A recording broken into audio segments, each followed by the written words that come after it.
My name's Daniel Keyser. I'm an analyst here at ARC, and I'm gladly taking over this session for Peter Reynolds. I am not he. This is a session on creating sustainability pathways by improving operator competency and automation innovation.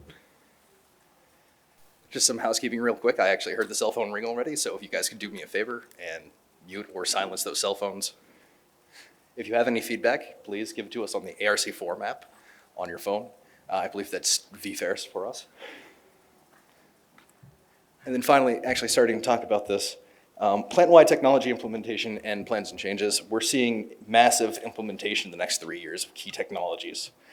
Cloud-based infrastructure, analytics, Internet of Things devices is a huge thing here. I'm sure some of you have been to the other forum sessions here.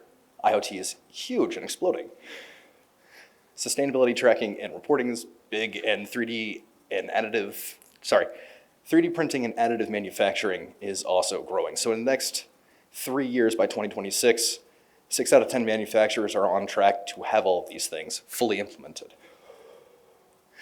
Today, top sustainability challenges include identifying suitable technologies, measuring performance, and obtaining business value.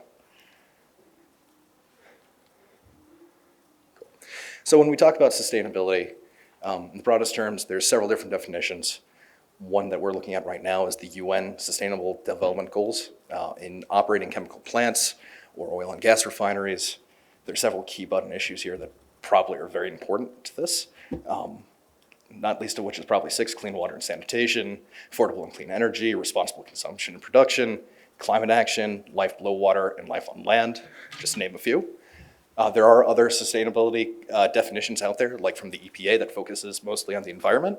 And there's one from UCLA, blurb on the top of their page, that says that sustainability is a triad between economy, equity, and environment. I like that one the best because it's simple.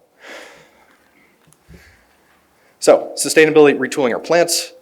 There's consumer pressure. Everybody wants to go green. Everybody wants renewable energy.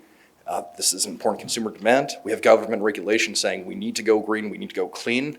This is important to us. We want to leave behind something. And we're starting to see this factor into our actual operations. And then finally, we're seeing investors who see the premium price of green products versus quote unquote brown products.